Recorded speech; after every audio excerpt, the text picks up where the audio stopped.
हम लोग पुराने नियम के सर्वेक्षण के पहली क्लास के चौथे सत्र में हैं और मैं उम्मीद करता हूँ ये आपके शेड्यूल से मेल खाता है। और यही चीज़ मैं सिखाने जा रहा हूँ आज, और आप लोग उसे सीखने के लिए यहाँ हैं। और हम लोग अभी भी उत्पत्ति की किताब में ही हैं, जहाँ हम लोग बस कुछ चरित्रों के मुख्य अंशों को ही अभी तक देखे हैं, और अभी मात्र उत्पत्ति की किताब से हमारा परिचय ही हुआ है। अभी तक हम लोग इस उत्पत्ति की किताब के हर एक अध्याय से गहन अध्ययन नहीं किए हैं। ये बहुत लंबा है और इसके अंदर बहुत सारी सूचनाएं हैं। हम जानते हैं बाइबल सर्वेक्षण है, और हम लोग प्रयास करें कि मुख्य बिंदुओं को आपके सम्मुख रखें ताकि आप उन बातों को समझ जाएं। और मैं तो चाहता हूं कि हर अध्याय में और ज़्यादा समय व्यतीत करूं, परंतु समय की कमी है। शायद हमें 2000 वर्ष लग जाएंगे इस उत्पत्ति की किताब को पूरा करने में, यदि हम एक एक वचन करके देखेंगे तो। खैर, जो भी हो, इस घड़ी हम लोग अध्याय 17 में हैं, और हम लोग दूसरे चरित्र से आपका परिचय कराना चाहते हैं, और वो है इसहाक। ज़रूर हम लोगों ने 15वें अध्याय में हमने देखा जब परमेश्वर ने अब्राहम से बात की, और अब्राहम और सारा उस समय, और परमेश्वर उनसे कहते हैं कि वो उन्हें एक बेटा देगा, उसे एक बीज देगा। और यदि आप याद करेंगे, आप इस बात को देखेंगे कि अब्राहम और सारा ये दोनों मिलकर के परमेश्वर से आगे चलते हैं, और उसके बाद इस्माइल उत्पन्न होता है, जो परमेश्वर की प्रतिज्ञा नहीं थी।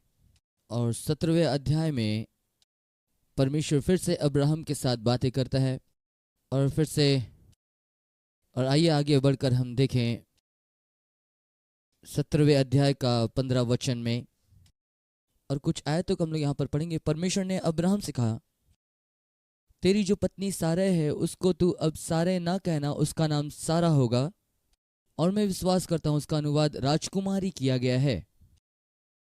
मैं उसको आशीष दूंगा और तुझको उसके द्वारा एक पुत्र दूंगा, और मैं उसको ऐसी आशीष दूंगा कि वो जाति जाति की मूल माता होगी, और उसके वंश में राज्य राज्य के राजा उत्पन्न होंगे।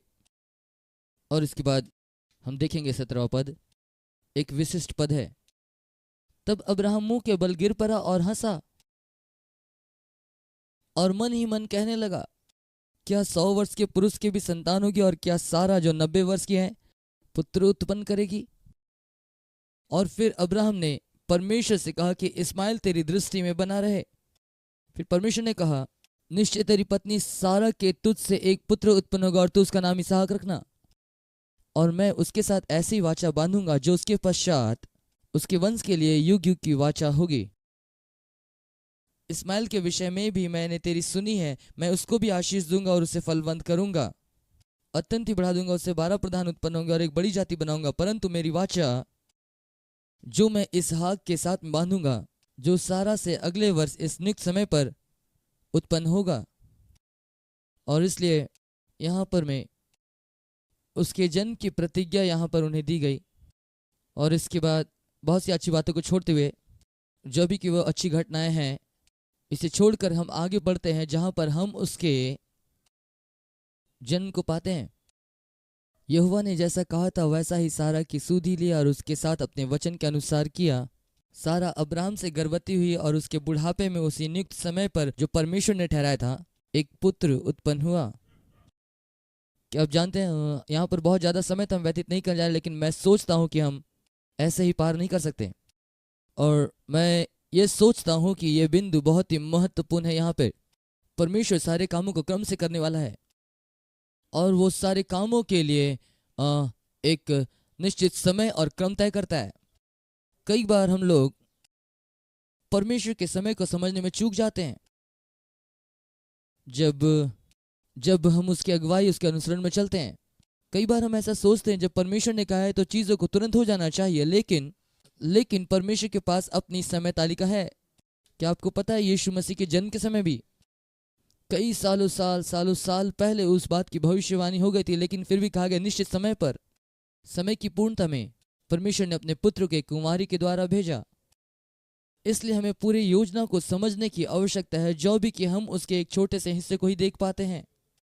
परमेश्वर सब कुछ अपने समय तालिका के अनुसार करता है और सभी चीज़ें उसी वक्त होती है जब उसको होना होता है। और हमें इस बात को सीखना है और इसमें हम और भी चीज़ों को देखेंगे जैसे हम पुराने नियम में लगातार आगे बढ़ते जाएंगे कि परमेश्वर के समय का इंतज़ार करना कितना महत्वपूर्ण है।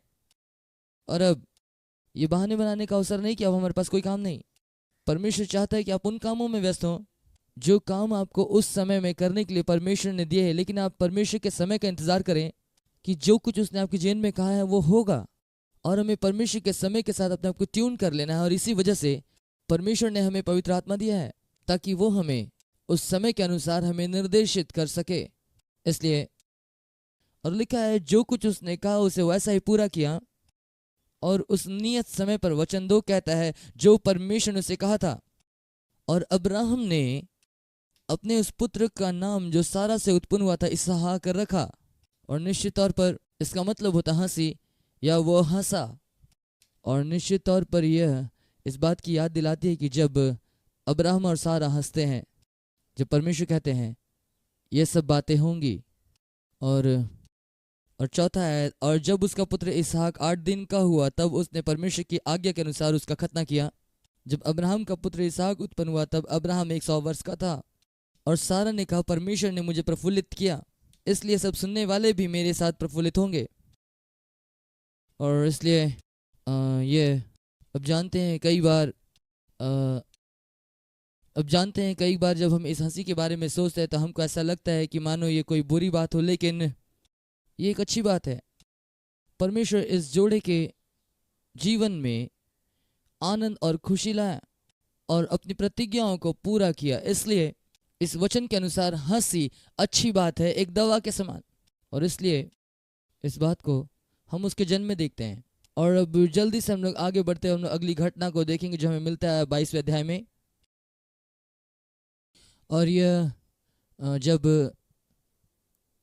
परमेश्वर अब्राहम से कहता है, उसने कहा अपने पुत्र को अर्थात अपने इकलौते पुत्र को जिससे तू प्रेम रखता है संग लेकर मोरिया देश में चला जा, माफ कीजिएगा, और वहां उसको एक पहाड़ के ऊपर जो मैं तुझको बताऊंगा होम बलि करके चढ़ा।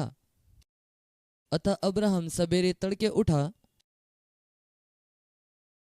और अपने गधे पर काठी कसकर अपने 2 सेवक और अपने पुत्र इसहाक को संग लिया और होम बलि के लिए लकड़ी चीर ली। तब निकलकर उस स्थान को चला जिसकी चर्चा परमेश्वर ने की थी। तीसरे दिन अब्राहम ने आंखें उठाकर उस स्थान को दूर से देखा और अपने सेवकों से कहा गधे के पास यहीं ठहरे रहो, ये लड़का और मैं वहां जाकर दंडवत करके आते हैं। और सबसे मुख्य बात यहीं पर दी गई, यदि आप साधारण रीति से पढ़ेंगे आप शायद उसे खो देंगे। वो कहता है ये लड़का और मैं वहां जाकर दंडवत करके फिर तुम्हारे पास लौट आएंगे।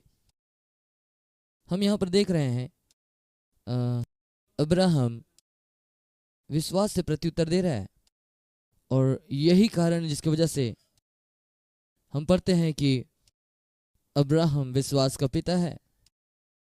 इसहाक अपने पिता इब्राहिम से कहता है 7वें पद में, और वो उससे कहता है देख आग और लकड़ी तो है लेकिन होम बलि के लिए भेड़ कहाँ है। एक बेहतर सवाल और ध्यान देने वाली बात है ये। और अब्राहम उससे कहता है हे मेरे पुत्र, परमेश्वर होम बलि की भेड़ का उपाय आप ही करेगा। और वे दोनों संग संग आगे चलते गए। जब वे उस स्थान को जिसे परमेश्वर ने उसको बताया था पहुंचे तब अब्राहम ने वहां वेदी बनाकर लकड़ी को चुनकर रखा और अपने पुत्र इसहाक को बांधकर वेदी के ऊपर लकड़ी पर रखा। फिर अब्राहम ने हाथ बढ़ाकर छुरी को ले लिया कि अपने पुत्र को बलि करे। तब यहोवा के दूत ने स्वर्ग से पुकार के कहा हे अब्राहम, हे अब्राहम। उसने कहा देख मैं यहाँ हूँ।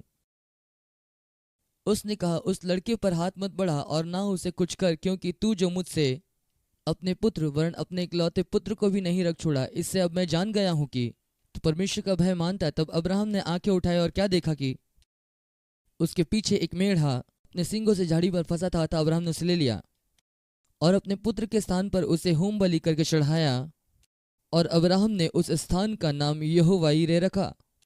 इसके अनुसार आज भी कहा जाता है कि यहोवा के पहाड़ पर उपाय किया जाएगा या प्रभु हमारा परमेश्वर उपाय करेगा। अब इस स्थान में हाथ रखे रहिए और साथ ही रोमियो की पत्री निकालें, उसका 4था अध्याय, और आइए इन्हें एक कड़ी में पिरोएं। रोमियो उसका 4था अध्याय, जो जिससे आप सभी शायद परिचित होंगे। आइए एक साथ मिलकर के इसे पढ़ें। और पूरा अध्याय 4 अब्राहम के विश्वास के बारे बातें करता है और विश्वास द्वारा धार्मिकता के विषय में। और यहाँ हम आरंभ करते हैं। इसलिए हम क्या कहें, हमारे शारीरिक पिता अब्राहम को क्या प्राप्त हुआ? क्योंकि यदि अब्राहम कर्मों से धर्मी ठहराया जाता तो उसे घमंड करने की जगह होती, परंतु परमेश्वर के निकट नहीं। पवित्र शास्त्र क्या कहता है? अब्राहम ने परमेश्वर पर विश्वास किया और यह उसके लिए धार्मिकता गिना गया। काम करने वाले की मजदूरी देना दान नहीं परंतु हक समझा जाता है।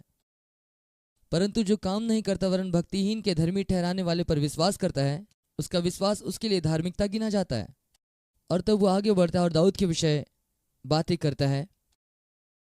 लेकिन इस समय मैं चाहता हूं कि मैं आगे बढ़ूं और देखेंगे वचन रोमी 4:17। जैसा लिखा है, ये अब्राहम के विषय बातें कर रहा है।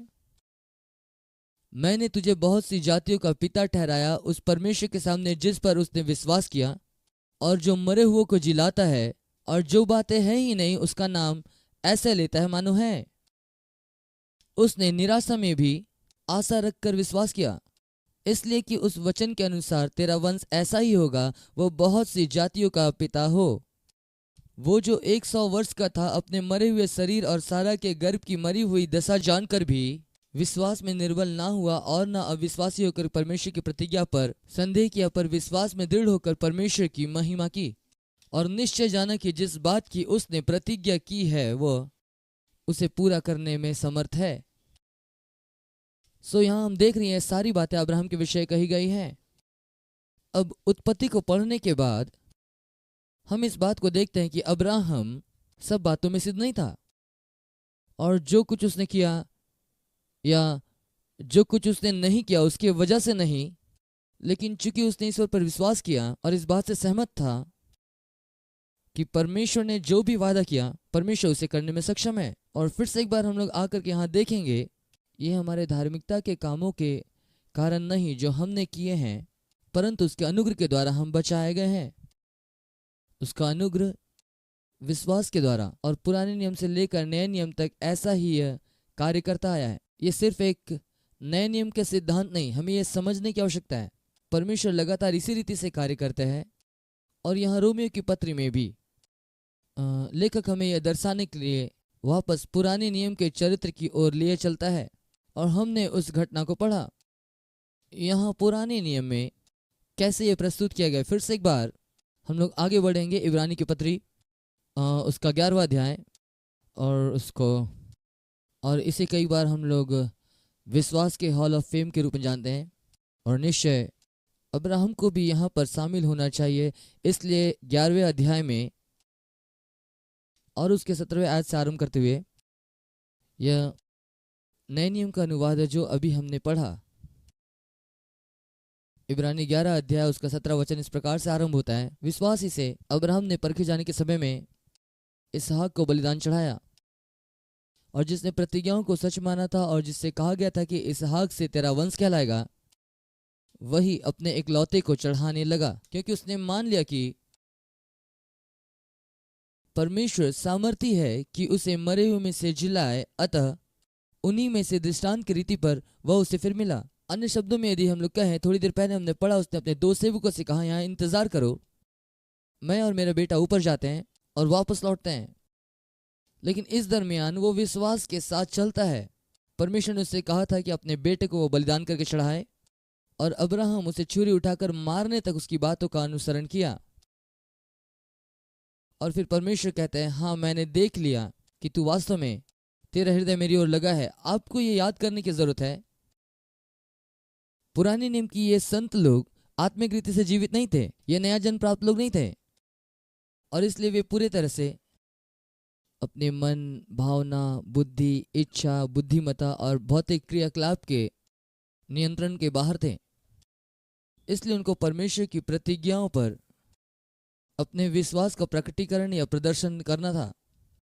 और ये घटना इस बात की घोषणा करता है कि अब्राहम परमेश्वर पर यकीन करता है, वो वास्तव में परमेश्वर पर विश्वास करता और यहाँ तक आश्वस्त था यदि इसहाक को मारना भी होता तो निश्चित तौर पर परमेश्वर उसे जिंदा कर देता।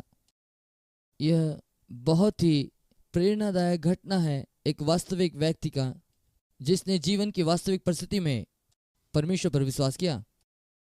और ये 22वें अध्याय में है और इसके बाद हम आगे बढ़ते हैं 24वां अध्याय। और अब्राहम इसहाक के लिए दुल्हन का चुनाव करता है। और यदि हम पूरे घटनाक्रम को पढ़ें, आप वहाँ पर कलीसिया और मसीह की तस्वीर को देख सकते हैं जैसा इफिसियों की पत्री उसके 5वें अध्याय में लिखा गया है। और यहाँ इसे चित्र के रूप में दर्शाया गया है 24वें अध्याय में। अब्राहम इसहाक के लिए दुल्हन का चुनाव करता है। फिर इसके बाद 24वां अध्याय परमेश्वर फिर से एक बार प्रकट होते हैं। 26वें अध्याय के दूसरे वचन में और इसहाक से बातें करते हुए, और लिखा है यहोवा ने उसको दर्शन देकर मुझे पहले ऐसे पढ़ने देता कि मैं उसकी भूमिका बना सकूं। उस देश में अकाल पड़ा था। यह उस पहले अकाल से अलग था जो अब्राहम के दिनों में पड़ा था। इसलिए इसहाक गरार के पलिश्तियों के राजा अबीमेलेक के पास गया। वहां यहोवा ने इसहाक को दर्शन दे करके कहा, मिस्र में मत जा, जो देश मैं तुझे बताऊं उसी में रह। अब इस बात को समझना हमारे लिए बहुत महत्वपूर्ण है क्योंकि वहां अकाल पड़ा था। अब हमें स्वभाव तो यह करना चाहिए था कि वहां चले जाए जहां अकाल नहीं है। मिस्र हमेशा से संसार का छाया या प्रतीक के रूप में रहा है और यह हमेशा परीक्षा में डालते कि वापस संसार में लौट जाएं। परंतु परमेश्वर ने उससे कहा, इसहाक तू वापस ना लौटना, यहीं बने रहो, तू इसी देश में रह और मैं तेरे साथ रहूंगा और मैं तुझे आशीष दूंगा। और अपनी उस वाचा को जो उसने अब्राहम के साथ बांधी थी उसे नवीनीकृत करता है और कहता है, मैं तेरे वंश को आकाश के तारेगण के समान करूंगा और मैं तेरे वंश को ये सब देश दे दूंगा और पृथ्वी की सारी जातियां तेरे वंश के कारण अपने को धन्य मानेगी। और पृथ्वी की सारी जातियां तेरे वंश के कारण अपने को धन्य मानेगी, क्योंकि अब्राहम ने मेरी मानी और जो कुछ मैंने उसे सौंपा था उसको और मेरी आज्ञाओं का पालन किया। और इसलिए इसहाक गरार में रह गया। और इसके बाद वचन 12, इससे पहले कि हम लोग आगे बढ़ें, फिर इसहाक ने उस देश में जोता बोया और उसी वर्ष में 100 गुना फल लाया और यहोवा ने उसे आशीष दी। फिर से एक बार ये हमें बता रही है कि हमें केवल उन्हीं चीज़ों को करना है जो उसने कहा। हमें जहाँ रहने को कहा गया हमें वहीं रहना है। स्वाभाविक तौर पर जो कुछ हमारे आसपास हो रहा है वो कोई भिन्नता नहीं लाता। परमेश्वर हमें आशीष देने जा रहा है। यहाँ हम कितनी ही स्पष्ट तस्वीर को हम देख पाते हैं और ये कितना महत्वपूर्ण भी है कि हम अपने पिता के कार्य में लग जाएं। जो कुछ वो हमसे करने को कहता है हमें वो करना है। और यह कई बार स्वाभाविक मन में एक गहरा प्रभाव भी छोड़ती है, क्योंकि हमारी प्रवृत्ति है कि हम अपने अगल बगल चारों ओर देखते हैं, हम इसका अवलोकन करते हैं, हम कारण जाने, हम परामर्श ढूंढते हैं। सिर्फ ईसाई परामर्श को ही नहीं ढूंढता, लेकिन यह बेहद महत्वपूर्ण है कि हम परमेश्वर पर आश्रित हों ताकि उसकी आवाज़ को सुनने के लिए हम अपने कानों को प्रशिक्षित करें। और हमें वहीं होना है जहाँ हमें कहा गया है। और ये एकमात्र बहुत ही स्पष्ट तस्वीर है। और इसके बाद 27 वध है, मुझे माफ़ कीजिएगा, उसका याकूब के द्वारा धोखा खाना। और हमारे पास इतना समय नहीं कि हम पूरे घटनाक्रम को पढ़ें, लेकिन वहां से हम एक आयत को देखेंगे। 18 पद 27वें अध्याय का। तब वो अपने पिता के पास गया और कहा, हे मेरे पिता। उसने कहा, क्या बात है, हे मेरे पुत्र तू कौन है? उसने कहा, एसाव तेरा पहलौठा, मैंने तेरे आज्ञा के अनुसार किया है, इसलिए उठ और बैठ कर मेरे अहर का मांस खा कि तू जी से मुझे आशीर्वाद दे। इसहाक ने अपने पुत्र से कहा, हे मेरे पुत्र, क्या कारण है कि वो तुझे इतने जल्दी मिल गया? उसने उत्तर दिया कि तेरे परमेश्वर ने उसे मेरे निकट कर दिया। फिर इसहाक ने याकूब से कहा कि मेरे निकट आके टटोल करके जान लूं कि तू सचमुच मेरा पुत्र एसाव है। तब याकूब अपने पिता इसहाक के निकट गया। वो कहता है, बोल तो याकूब से है पर हाथ तो एसाव के समान, और उसने उसको नहीं पहचाना क्योंकि उसके हाथ उसके भाई से रोआर थे, अतः उसने आशीर्वाद उसे दिया।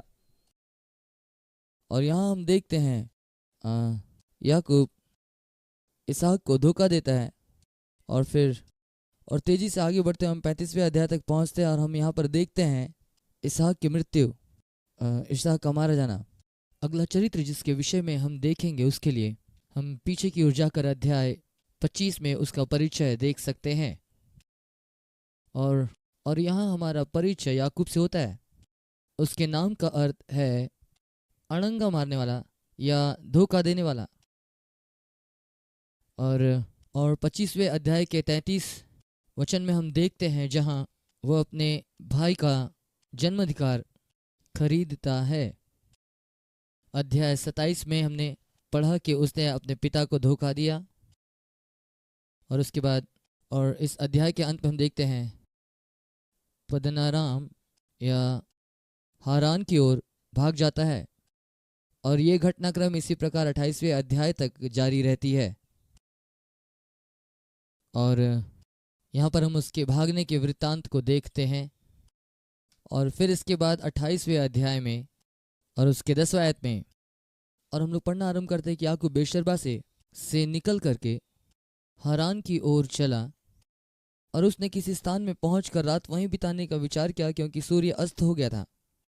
उसने उस स्थान के पत्थरों में से एक पत्थर ले अपना तकिया बनाकर रखा और उसी स्थान में वो सो गया। तब उसने स्वप्न में क्या देखा कि एक सीढ़ी पृथ्वी पर खड़ी है और उसका सिरा स्वर्ग तक पहुंचा हुआ है और परमेश्वर के दूत उस पर से चढ़ते उतरते हैं। और यहोवा उसके ऊपर खड़ा होकर कहता है, मैं यहोवा तेरे दादा अब्राहम का परमेश्वर हूँ और इसहाक का भी परमेश्वर हूँ। जिस भूमि पर तू लेटा है उसे मैं तुझे और तेरे वंश को दूंगा और तेरा वंश धूल के किनकों के समान बहुत होगा और पश्चिम और पूरब उत्तर दक्षिण चारों ओर फैलता ही जाएगा और तेरे वंश के द्वारा पृथ्वी के सारे कुल आशीष पाएंगे। और सुन, मैं तेरे संग रहूंगा, जहां कहीं तू जाए वहां तेरी रक्षा करूंगा और तुझे इस देश में लौटा ले आऊंगा। मैं अपने कहे हुए को जब तक पूरा न कर लूं तब तक तुझको ना छोड़ूंगा। तब याकूब जाग उठा और कहने लगा, निश्चय इस स्थान में यहोवा है और मैं ना जानता था। और वो डर गया।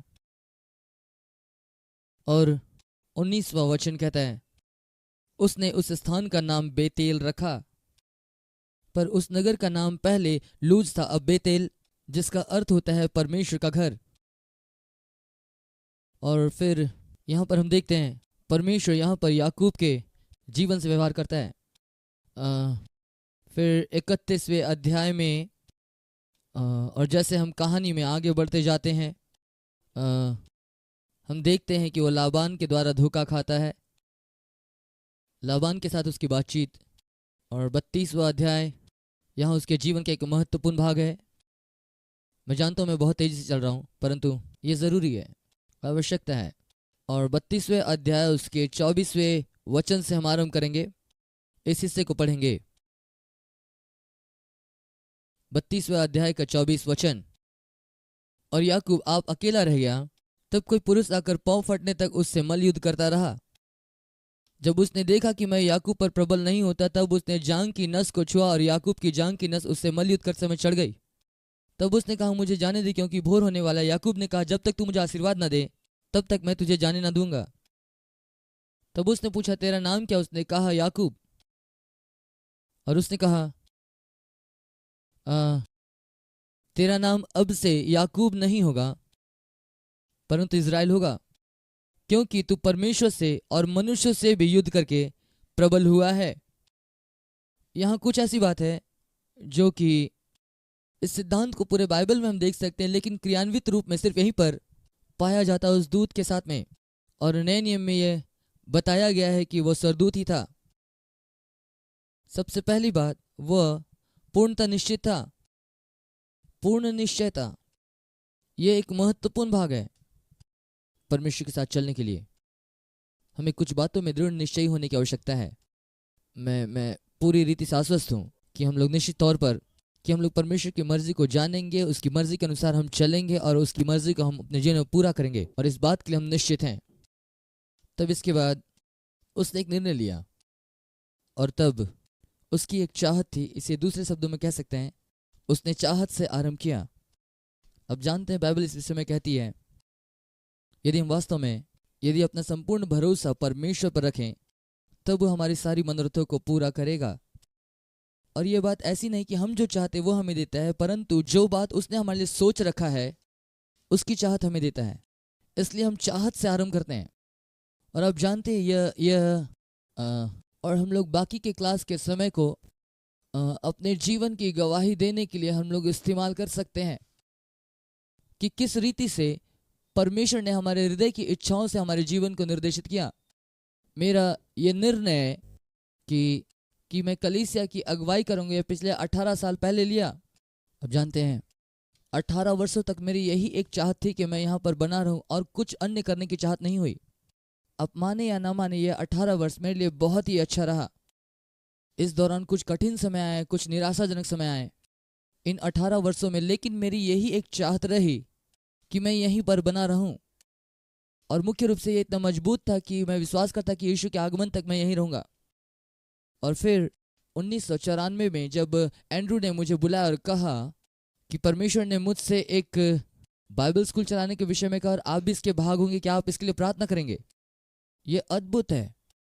और तब चर्च में भी सब कुछ अच्छा हो रहा था और चर्च बहुत ही अच्छे रीति से चल रहा था, बढ़ रहा था, संपन्न हो रहा था ये कलीसिया, और सब कुछ बहुत भली भांति चल रहा था। और एक दिन समय आया कि और वहाँ की सारी परिस्थिति की वजह से मैं परीक्षा में पड़ गया, उसकी छोड़ू कि नहीं, क्योंकि वहाँ की परिस्थितियाँ अच्छी थी। लेकिन प्रार्थना करने के पश्चात मेरे अंदर कोई चाहत नहीं थी कि मैं वहाँ रुकूं, और 18 वर्ष तक कोई चाहत नहीं थी कि मैं वहाँ से कहीं और जाऊं।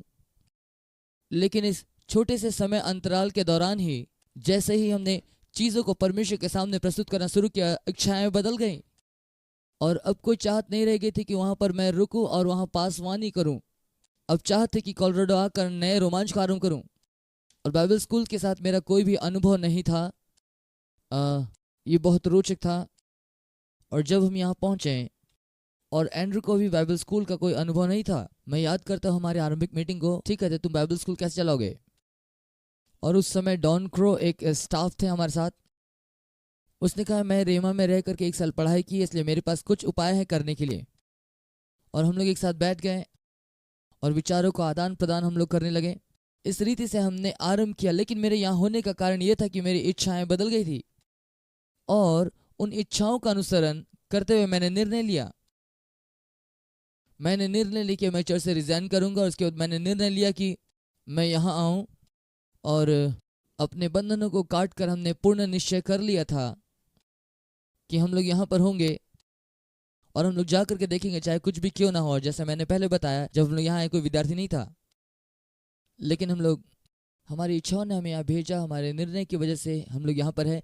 और अब हम लोग निश्चित थे कि हम लोग यहाँ पर ठहरेंगे। और फिर इस चाहत की वजह से और इस निर्णय की वजह से निश्चयता थी। यहाँ याकूब के जीवन में भी देखते हैं, उसका नाम धोखा देने वाला या अड़ंगा मारने वाला से बदलकर राजकुमार रखा गया।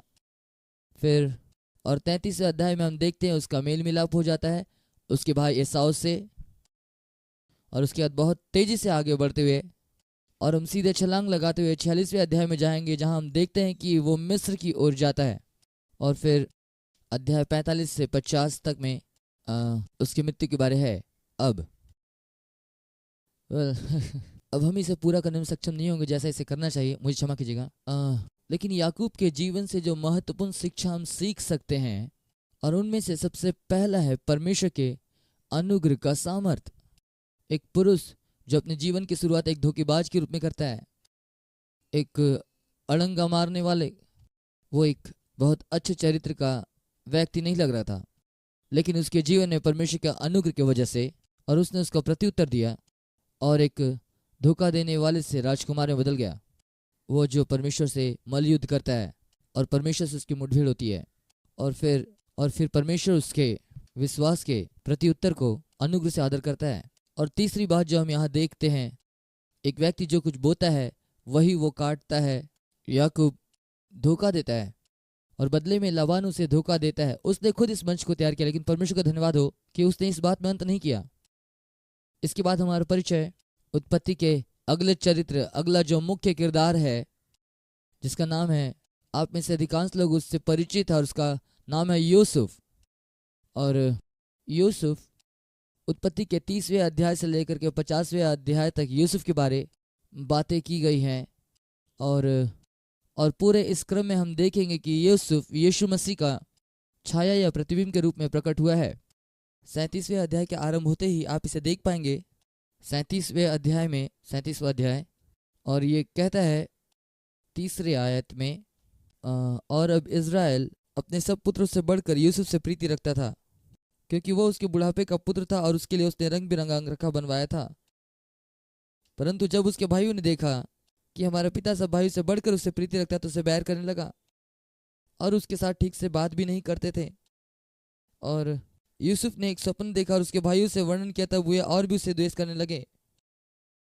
उसने उन्हें अपने स्वप्न के बारे में बताया, इसके बजाय कि वे उत्साहित हुए लोग उसे इस्माइलियों के हाथ में बेच डाला और गुलामी के लिए उसे बेच डाला। लेकिन इसके दरमियान में और यूसुफ के बारे में एक अद्भुत बात यह थी कि उसने अपनी आंखें परमेश्वर को लगा रखी थी और परमेश्वर पर भरोसा किया। और 39वें अध्याय में ये बताया गया कि उसे मिस्र लाया गया। तब पोतीफर नामक एक मिस्री ने, जो फिरौन के हाकिम का अंगरक्षक का प्रधान था, उसको इस्माइलियों के हाथ से जो उसे वहां ले गए थे मोल लिया और अपने यहाँ ले करके आया, और यहोवा उसके संग था। 39वें अध्याय का दूसरा वचन बहुत ही महत्वपूर्ण है। और यहोवा यूसुफ के संग था और इसलिए वो भाग्यवान पुरुष हो गया, और वो अपने स्वामी के घर में रहता था जो एक मिस्री था। और यूसुफ के स्वामी ने देखा कि यहोवा उसके संग रहता है और जो काम वो करता था उसको यहोवा उसके हाथ से सफल कर देता था। तब उसकी अनुग्रह की दृष्टि उस पर हुई। फिर उसने उसको अपने घर का अधिकारी बनाकर सब कुछ उसके हाथ में कर दिया। यूसुफ के जीवन से हम अद्भुत बातों को देखते हैं। वह अपने भाइयों द्वारा बुरा व्यवहार किया गया, गुलामी के लिए उसे बेच दिया गया, और फिरौन के उस अधिकारी के द्वारा वो खरीदा गया। और इन सब के साथ, चूंकि परमेश्वर के साथ उसका संबंध सच्चा था, परमेश्वर ने उन विपरीत परिस्थिति में भी उसे संपन्न बनाया। अब हमें इस बात को जानने की आवश्यकता है। अब जानते हैं, कई बार हम लोग charismatic, full gospel, Pentecostal, word of faith, spirit field, नया नियम या फिर किसी भी स्तर के व्यक्ति क्यों ना हो, हम कई बार ऐसा सोचते हैं कि यदि हमने यीशु के साथ अपना सफ़र आरंभ किया तो सब कुछ अब अच्छा ही होगा और सब काम सही होगा। लेकिन हमें एक बात समझने की आवश्यकता है कि हमारे जीवन में किसी भी प्रकार की परिस्थिति क्यों ना है, परमेश्वर में भाग्यवान बना सकता है। और जब तक हमारा हृदय उसकी ओर लगा रहेगा, निश्चय वो हमें हर बातों में सफल करेगा। और ज़रूरी है कि हम अपने आप को अनुशासित करें, और यह स्व अनुशासन का एक भाग है। हमें अपने आप को हमेशा जांचते रहना है कि हम वही करें जो परमेश्वर ने कहा है, और अपने परिस्थितियों को हम ना देखें। और पूरे पवित्र शास्त्र में हम देखते हैं इस बात को बार बार दोहराया गया है, बार बार दोहराया गया है कि परमेश्वर कैसे हमारे बुरे समय में भी हमारी चिंता करता है, यदि हम उसके साथ चलते हुए जो वो हमसे कहता है हम वही करें तो। और इन सब बातों के लिए यूसुफ का चित्र सिद्ध है। और उसे यहाँ हम पाते हैं एक गुलाम जो अपने मालिक के घर में रहता है, और वो अपने मालिक के घर पे रहता है और उसके मालिक के द्वारा उस पर दया की जाती है। फिर और जब हम 39वें अध्याय के 39 अध्याय और उसका 7वें पद से लेकर 19 पद तक जब पढ़ें, और यहाँ हम देखते हैं कि पोतीफर की पत्नी उसे प्रलोभन देना आरंभ करती है, और फिर से एक बार वो परमेश्वर के सम्मुख सच्चा ठहरता है। वो इनकार कर देता है और उसके बाद जेल खाने में डाला जाता है गलत तरीके से। 20वां आयत, और यूसुफ के स्वामी ने उसे पकड़कर बंदीगृह में, जहां राजा के कैदी बंद थे, डलवा दिया, अतः वहां वो बंदीगृह में रहा। पर यहोवा यूसुफ के संग रहा और उस पर करुणा की, और बंदगी के दरोगा के अनुग्रह की दृष्टि उस पर हुई। इसलिए बंदीगृह के दरोगा ने उस सब बंदियों को जो कारागार में थे यूसुफ के हाथ में सौंप दिया, और जो जो काम वहाँ हुए करते थे उसी की आज्ञा से होता था। बंदीगृह के दरोगा को कोई वस्तु देखनी नहीं पड़ती थी, क्योंकि यहोवा यूसुफ के संग था, और जो कुछ वो करता था यहोवा उसको उसमें सफलता देता था। इसलिए हम देखते हैं उसे न केवल गुलामी के लिए बेचा गया, वरन गुलामी के बाद उसे कारागार में डाला गया, और तब भी उसकी आंखें परमेश्वर पर लगी रही, और इन सब परिस्थितियों के बीच में परमेश्वर ने उसे आशीष दी, संपन्न किया। क्या ही अद्भुत कहानी है। इसके बाद 41वां अध्याय, हम अब यहाँ पर हमारा परिचय अब फिरौन से होगा जो यूसुफ को जांचता है। और 44वां आयत में हमारे पास समय नहीं कि हम इसे पढ़े, लेकिन वहाँ हम पाते हैं कि फिरौन उसको ऊंचा उठाता है और उसकी तारीफ करता है। और 44वां पद कहता है, फिरौन ने यूसुफ से कहा, फिरौन तो मैं हूँ, पर सारे मिस्र देश में कोई भी तेरी आज्ञा के बिना हाथ पांव नहीं हिलाएगा। इसलिए यहाँ वो गड्ढे से होकर गया, वो अपने भाइयों के द्वारा गड्ढे में डाला गया, गुलामी के लिए बेचा गया, बंदीगृह में डाला गया, परंतु अब वो फिरौन का दाहिना हाथ बन गया। और इस पूरे समय में परमेश्वर उसे लगातार देख रहा था, और यूसुफ परमेश्वर के सामने सच्चा रहा। और इसलिए हम यूसुफ की गड्ढे से राजमहल तक की यात्रा को देखते हैं, और तब उसे अगुवे के स्थान पर रखा जाता है। और इसके बाद आप ध्यान दें, यदि हम सारी बातों को पढ़ पाते तो हम देख पाते कि उसका सपना जो वर्षों पहले उसने देखा था वो उसके जीवन में पूरा होता है। अब ये मात्रा हमें उत्साहित करने के लिए कि हम अपने स्वप्न पर हार ना माने। यदि परमेश्वर ने आपके हृदय में कोई स्वप्न दिया है तो उस स्वप्न को थामे रहें। आपके जीवन की स्थिति और परिस्थितियां आपके स्वप्न से आपको भटकाने ना पाए। मैं अन्य किसी क्लास में शायद इस बात को कहा होगा, और मैं लगातार इस बात को कहता हूँ। कुछ वर्ष पहले हम लेकवुड चर्च में थे, और जॉन ऑस्टीन जो परमेश्वर के जन, परमेश्वर के महान सेवक, उन्होंने एक छोटी सी कविता कही थी, और लिंडा और मैं मुग्ध हो गया, और उस बात को इतने वर्षों तक हमने अभी तक पकड़े रखा है। और यह सिर्फ मात्र एक छोटी कविता थी। जवानी के झरने के पास खड़े होकर सपने देखना है बड़ा महान, पर बड़ी बात यह है कि जीवन भर उसे लड़कर जाना है, और अंत में ये कहना कि सपना है सच्चा। कितना सामर्थी वक्तव्य है ये। और यूसुफ इस बात की गवाही है कि अपने सपनों को थामे रहो जो परमेश्वर ने तुम्हें दिए हैं। और अब जानते हैं हम इसे पूरा होते हुए देख पा रहे हैं। अब वर्ल्ड आउटरीच संस्था में हमारा स्थान निदेशक का है। परमेश्वर ने 80 के दशक में हमें एक दर्शन या स्वप्न दिया था, और क्या आप जानते हैं ये कोई रात में सोते वक्त का स्वप्न नहीं था। ये कुछ ऐसा था जो परमेश्वर ने हमारे अंदर उत्पन्न किया था कि हम राष्ट्रों में जाएंगे, और पिछले इन सारे वर्षों में हम अलग अलग राष्ट्रों में जा रहे हैं। परमेश्वर अपनी प्रतिज्ञाओं को पूरा करा, और हमने जो दर्शन देखा था उसे पूरा होते देख रहे हैं। अब उसके भाई लोग उसके पास पहुंचते हैं, और पहली मुलाकात में वो उसे पहचान भी नहीं पाते, लेकिन दूसरी मुलाकात में वो अपने आप को अपने भाइयों पर प्रकट करता है। फिर अध्याय 45, अध्याय 46 में उसके पिता से उसकी मुलाकात होती है याकूब के साथ, और 50वें अध्याय में उसके मृत्यु का वर्णन मिलता है। और कुछ कुंजी की बातें हैं यहाँ, और यहाँ उत्पत्ति की किताब को उसके 50वें अध्याय के 15वें वचन से आरंभ करते हुए समाप्त करते हैं। जब यूसुफ के भाइयों ने देखा कि हमारा पिता मर गया है, तब कहने लगे, कदाचित यूसुफ अब हमारे पीछे पड़े, और जितनी बुराई हमने उससे की थी सबका पूरा पलटा हमसे ले।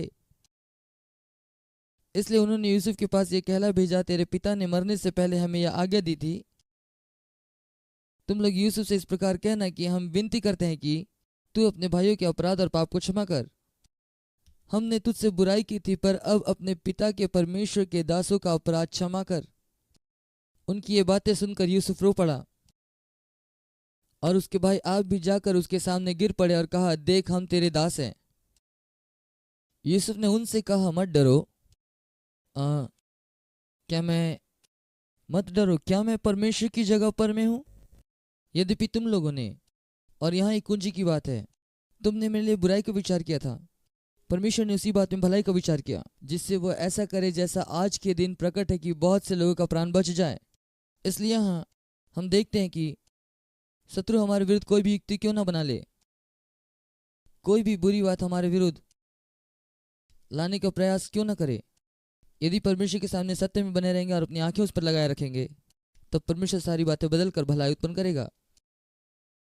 अब जैसा कि हमने उत्पत्ति की किताब खत्म किया और यूसुफ के जीवन को देखा, जो यीशु मसीह की छाया या उसकी प्रतिबिंब है, इस रीति से हमने उसे देखा। पिता उससे प्रेम करता था। पूरे सुसमाचार में इसके बारे में वो बातें करता है कि पिता कैसे पुत्र से प्रेम करता है और पुत्र कैसे पिता से प्रेम करता है। परंतु उसके भाई यहूदी लोग यीशु मसीह को गंभीरता से नहीं लिए। हम जानते हैं उसे जंगल में ले जाया गया और वहां पर उसे परखा गया। बाइबल में लिखा है वो हर रीति से परखा तो गया, लेकिन वो निर्दोष पाया गया। वो अपने दुख में धीरजवंत रहा और निश्चित तौर से ऊंचा किया गया। और जैसा हम देख रहे हैं ये सारी बातें यीशु के जीवन में हुई और अंत में पिता ने उसकी महिमा की। उसे वो नाम दिया गया जो सर्वश्रेष्ठ है। और इसलिए हम यूसुफ के जीवन में प्रभु यीशु मसीह के जीवन की छाया या प्रतिबिंब के रूप में चित्रित इस प्रकार की छाया को देखते हैं।